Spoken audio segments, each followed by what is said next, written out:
ကိုထောက်ပံ့ဖြစ်စေရဲ့တွေးနဲ့ပတ်သက်ပြီးပြပြချင်ပါတယ်ပထမဆုံးတွေးရအောင် all nothing thinking ပဲဖြစ်တယ်ဒါကို black and white thinking လို့လည်းခေါ်တယ်ဒီအတွေးမျိုးကအစွန်းတစ်ဖက်မှာယက်တည်နေတဲ့အတွေးမျိုးဖြစ်တယ်ဥပမာပေးရရင်ကိုကတနေရာမှာအဆင်မပြေဘူးဆိုတာနဲ့ဒီနေရာမှာကိုကအသုံးမကျတဲ့သူစသဖြင့်သတ်မှတ်လိုက်တာမျိုးဖြစ်တယ်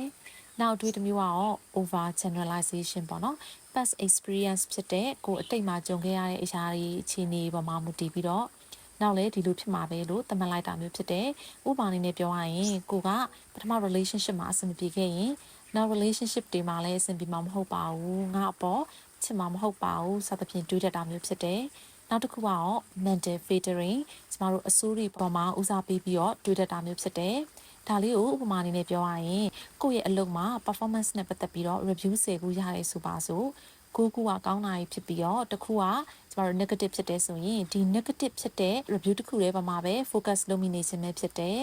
။နောက်တွေးတစ်မျိုးကတော့ discounting the positive ကိုလက်ခံရရှိရဲ့ကောင်းခြင်းတွေပေါ်မှာ short တွက်တာမျိုးဖြစ်တယ်။ဥပမာအနေနဲ့ပြောရရင်ကိုက presentation တစ်ခုလုပ်တယ်။ကို presentation ပေါ်မှာလက်ခုပ်တီးပြီးအားပေးရတဲ့သူတွေရှိရဲ့ဒါပေမဲ့ကိုအတွေးထဲမှာတော့ဒါကငါ့ကိုယဉ်ကျေးမှုသဘောအရသာအားပေးရနေမှာပါစသဖြင့်တွေးတာမျိုးဖြစ်တယ်။နောက်တွေးတစ်မျိုးကတော့ jumping to conclusion ကျမတို့အဆုံးသတ်ကိုတွေးလိုက်တာမျိုးပေါ့နော်။ဒါဥပမာအနေနဲ့ပြောရရင်ကိုကတငယ်ချင်းစီကို message ပို့တယ်။ကိုတငယ်ချင်းကချက်ချင်းစာမပြန်လိုက်တာနဲ့ဒါငါ့ကိုရှောင်တာပဲနေမှာငါ့ကိုမခေါ်ချင်လို့နေမှာစသဖြင့်တွေးတာမျိုးဖြစ်တယ်။နောက်တွေးတစ်မျိုးကတော့ catastrophizingအဆိုးဆုံးတွေပေါ်မှာအဆုံးစွန်ဆုံးတွေးမိနေခြင်းဖြစ်တယ်။ဥပမာအနေနဲ့ပြောရရင်မိုးရွာတဲ့အတွက်ကိုကအလုပ်မသွားနိုင်ဘူး။အလုပ်မသွားနိုင်ရင်အလုပ်ပြုတ်မယ်။အလုပ်ပြုတ်ရင်မိသားစုစီးပွားရေးထိခိုက်မယ်စသဖြင့်အဆိုးတွေကိုပဲအဆုံးစွန်ထိတွေးမိနေတာမျိုးဖြစ်တယ်။နောက်တွေးတစ်မျိုးကတော့ labeling လုပ်တာပေါ့နော်။ကိုယ်တိုင်ပေါ်မှာရောတခြားသူပေါ်မှာရောမကောင်းတဲ့ဘက်ကနေပြီးတော့ negative အမြင်နဲ့ကိုယ့်ရဲ့ထင်မြင်ယူဆမှုတွေအတိုင်းပဲ labeling လုပ်တာမျိုးဖြစ်တယ်။သူကတော့ဘလို့လူပါကိုကဘလို့လူမျိုးပါစသဖြင့် label လောက်တာမျိုးပေါ့နော်နောက်တစ်ခုကတော့ emotional reasoning ဖြစ်တယ်ဒါကတော့ကိုခံစားနေတဲ့ခံစားချက်တွေပေါ်မှာမူတည်ပြီးတော့ reasoning လောက်တာအကြောင်းပြချက်ရှာတာပေါ့နော်ဥပမာကိုကလင်းရင်စီးတဲ့အခါမှာကြောက်တယ်ဆိုပါစို့ဒါဆိုရင်ငါကြောက်မှာပေါ့လင်းရင်ကစိတ်မချရဘူးလင်းရင်ကအန္တရာယ်များတယ်စသဖြင့်ကိုယ့်ရဲ့ခံစားချက်ပေါ်မှာ reasoning လောက်တာမျိုးဖြစ်တယ်